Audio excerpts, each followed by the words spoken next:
नमस्कार मंडळी, मी वरद विजय चव्हाण तुम्हा सगळ्यांचं स्वागत करत आहे. मंडळी, गेला काही काळ एक व्यक्ती सोशल मीडियावर प्रचंड चर्चेमध्ये आहे आणि सध्या हे जे काही 10-12 दिवस मी बघतोय त्या जरा अजूनच लॅमलाईटमध्ये आल्यात. का? कारण त्यांचा एक शो, हिंदीतला एक शो सध्या प्रचंड लोकप्रिय होतोय, खास करून नॉर्थमध्ये. त्या शोचं नाव आहे राईज अँड फॉल आणि ती व्यक्ती अर्थातच आपले माजी क्रिकेटपटू संजय बांगर सर यांच्या कन्या अनया बांगर यांच्याबद्दल ही चर्चा चहूबाजूनी होत आहे आणि त्यांचं कौतुक सुद्धा होत आहे. का? कारण वयाच्या अशा टप्प्यावर एका नाजूक टर्निंगवर त्यांनी एक असं डिसिजन घेतलं ज्या डिसिजनमुळे त्यांचं अख्खं करिअर पणाला लागलं.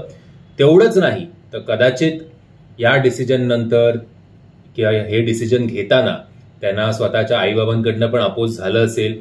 नंतर त्यांनी बॅकअप केलं सुद्धा असेल, त्यांना माहिती नाही आपल्याला. हे डिसिजन घेताना बरेच वेळा मित्रपरिवार सुद्धा लांब पडतो, बरेच वेळा फॅमिलीवाले अपोज करतात. आपण भारतात आपण कितीही म्हटलं की आपण लिबरल आहोत, तरी या शस्त्रक्रियेविषयी किंवा ज्यांना ही शस्त्रक्रिया करणं जमत नाही, ज्यांना आपल्या जेंडरबद्दल काही असं वाटत नाही आणि असं वाटत असतं की आपण अपोजिट जेंडरमध्ये जास्त कम्फर्टेबल असू, ज्यांना आपण ट्रान्सजेंडर म्हणतो, अशा व्यक्तींना आपल्या भारतात चांगल्या नजरेने तर कोण बघत नाही आणि त्यांची बरेच वेळा खिल्ली उडवली जाते, बरेच वेळा अपमान त्यांना सहन करायला लागतो. आणि हा जो समाज आहे तो रात्रीच्या वेळेला खास करून हे जे आपण सिग्नलवर बघतो, तर पुरुष या सगळ्या ट्रान्सजेंडरकडे कुठल्या नजरेने बघतात आणि ट्रान्सजेंडरना सुद्धा स्वतःच्या पोटासाठी काय काय करावं लागतं हे मी काय तुम्हाला नव्याने सांगायची गरज नाही. बरं, तुम्हाला माहितीच असेल की अनया आधी त्यांचा जन्म मुलगा म्हणून झाला होता. त्यांचं नाव ठेवण्यात आलं होतं आर्यन बांग. पण त्यांना असं वाटत होतं की मी या जेंडरमध्ये कम्फर्टेबल नाहीये, मला मुलगी म्हणून जगायला जास्त आवडेल. त्यामुळे जेव्हा त्यांचं करिअर सुरू होणार होतं, असं मी चुकत नसेल तर डोमेस्टिक लेवलवर ते 5-6 मॅचेस खेळल्या होत्या आणि त्यानंतर 5-6 मॅचेसमध्ये त्यांनी जवळपास 300 रन्स बनवले. त्याच्यात 1 शतक आणि 2 अर्धशतक सुद्धा सामील आहेत. त्याचबरोबर 20 विकेट सुद्धा घेतले. पण त्यांना ते मुलगा म्हणून जगणं मे बी ते घुसमट त्यांची होत असेल. त्यामुळे एवढं टॅलेंट असून सुद्धा त्यांनी स्वतःच्या करिअरला जरा साईडला ठेवणं पसंत केलं आणि आपल्याला काय म्हणून जगायचंय, आपल्याला काय म्हणून जगासमोर जायचंय त्याला जास्त प्राधान्य दिलं आणि मग त्यांनी स्वतःवर सेक्स चेंज ऑपरेशन केलं. आता ज्यांना सेक्स चेंज, आता आपण त्यांना मुलगी म्हणूनच बोलणार, बट ज्यांना हे सेक्स चेंज ऑपरेशन करायला जमत नाही त्या ट्रान्सजेंडरचं भारतात काय परिस्थिती असते हे मगाशी मी तुम्हाला सांगण्याचा प्रयत्न केला. म्हणजे फक्त आय थिंक नॉर्थमध्ये ही प्रथा जास्त आहे, महाराष्ट्रात आय थिंक कमी आहे तशी, की बाळांचा जन्म झाल्यावरच त्यांना आशीर्वाद देण्यासाठी बोलवतात आणि बाकी मग आता मी त्यांचा जो स्ट्रगल आहे तो तुम्हाला सांगितलाच आहे. बरं, या लोकांचं ज्यांचं सेक्स चेंज ऑपरेशन झालेलं आहे त्यांचा सुद्धा काही स्ट्रगल कमी नसतो, जवळपास तसंच असतो. फक्त सेक्स चेंज सारखी महागडी प्रक्रिया जर एका शस्त्रक्रिया एक व्यक्ती करू शकत असेल तर त्याला सिग्नलवर तरी असं उभं राहायची गरज नाहीये. पण समाजाचा हा जो दृष्टिकोन आहे या लोकांच्या संदर्भात सुद्धा जे कन्वर्ट होत आहेत मुलातनं मुलगीमध्ये, तो सगळं सेमच फेज आहे. फक्त हे तुम्हाला एसी मध्ये स्ट्रगल दिसेल, हा तुम्हाला रस्त्यावरचा स्ट्रगल दिसेल, एवढाच काय तो फरक. आणि या स्ट्रगलचा एक अनुभव आत्ताच या शो मध्ये अनयानी सांगितला होता आणि त्यांनी नाव नाही घेतलं, पण त्यांचं असं म्हणणं होतं की एक लोकप्रिय क्रिकेटपटू यांनी त्यांना इन्स्टावर का त्यांच्या पर्सनल व्हॉट्सअप मेसेजवर एक डीएम पाठवला होता आणि तो डीएम म्हणजे न्यूड फोटो, स्वतःचा नागडा फोटो पाठवून तिला जरा इन्व्हाइट करण्याचा प्रयत्न केला. तिला जरा हल्ली होती ते फोटो बघून असं तिचं म्हणणं होतं. ओव्हरऑल तिचं कौतुक आपण यासाठी सुद्धा करायला हवं कारण तिचं जे करिअर म्हणून जे स्वप्न आहे क्रिकेटपटू होण्याचं, एक चांगलं भारताला रिप्रेझेंट करायचं, ते अजून तिने सोडलेलं नाहीये. तिने आयसीसीला सुद्धा अप्रोच केलेला आहे आणि बीसीसीआयला सुद्धा अप्रोच केलेला आहे की तुम्ही ट्रान्सजेंडरसाठी सुद्धा टुर्नामेंट ठेवायला पाहिजेत, ते ऑर्गनाईज करायला पाहिजेत. आणि अनयाचं असं म्हणणं आहे की तिला एक महिला म्हणून भारतीय क्रिकेट संघामध्ये खेळण्याची संधी मिळावी. आता बघूया आयसीसी आणि बीसीसीआय याचं काय उत्तर देत आहे ते, बट एफर्ट्स घेते भाऊ आणि आवाज तर ती पोचवते या सगळ्या कम्युनिटीचा. सो त्यासाठी कौतुक. आतापर्यंत या 1-2 दिवस त्या सोशल मीडियावर प्रचंड लाईमलाईटमध्ये येत आहेत, प्रचंड हेडलाईन्स त्या कॅच करतायत. का? कारण याच शोमध्ये राईज अँड फॉल या शोमध्ये त्यांनी एक स्टेटमेंट पास केलंय आणि ते स्टेटमेंट असं की जवळपास 30-40 हजार मुलांनी त्यांना लग्नाची मागणी घातलेली आहे.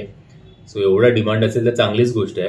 पण त्या मुलांना सगळ्यांना मी हे सांगू इच्छितो की जर तुम्ही सिरियसली अनयाचे चाहते असाल, जर खरंच तिच्या प्रेमात असाल, तर तुम्ही करा DM, तुम्ही you can try a luck. But जर तुम्ही भंकस म्हणून हे सगळं करणार असाल तर प्लीज, जर आपल्या फॅमिलीमध्ये कधी अशी काही परिस्थिती आली तर तुम्ही ते किती चांगल्या प्रकारे ऍक्सेप्ट करणार आहात की नाही याच्यावर एक जरा आरशात बघा स्वतःला. आणि कारण मी ही ज्या पोस्टची मटा, लोकमत, कुठली ते लोकसत्ता सगळीकडे आहे, हेच हेडलाईन आहे की 30-40 हजार लोकांनी मागणी घातली आहे लग्नाची. सो त्या पोस्टवरच्या सुद्धा मी कमेंट्स वाचत होतो आणि अनफॉर्च्युनेटली दुर्दैवाने असं म्हणावं लागतं की एकही पोस्ट सिरियस नव्हती, अनयाच्या बाजूनी नव्हती. सगळे भंकस होते, बरेचसे कमेंट्स अश्लील होते जे सांगायला सुद्धा मजा येत नाही. म्हणजे आपण असं नाही की मी काय कधी असं नॉनव्हेज किंवा शिवाय घालून बोलतच नाही. आमच्या मित्रांमध्ये आम्ही हीच सगळी भाषा वापरतो. बट कुठल्या महिलेच्या किंवा असं पर्सनल काही नाही, आम्ही जे काही एकमेकांना शिव्या घालतो तेवढंच. आणि युट्यूबचं माझं रोस्टिंग आणि हे सगळं प्रकार मला नाही करायचे. मला जे जेन्युअनली वाटतं चांगल्या भाषेत, जी चांगली भाषा सध्या आपण गमावतोय त्या चांगल्या भाषेत या सगळ्या गोष्टी मांडल्या पाहिजेत आणि ते तुमच्यापर्यंत पोहोचल्या पाहिजेत. सो मी तरी अनयाला सपोर्ट करतोय आणि माझी इच्छा आहे की कधी ना कधी ज्या कुठल्या टुर्नामेंटमध्ये आता हे खूप रूल्स अँड रेग्युलेशन सगळं फॉलो करायला लागेल, पण ॲटलिस्ट ट्रान्सजेंडर किंवा मुलीच्या ह्याच्यात जर तिला जमत असेल तर कधीतरी तिला खेळायला संधी मिळायला पाहिजे, जेणेकरून तिचा एक आदर्श ठेवून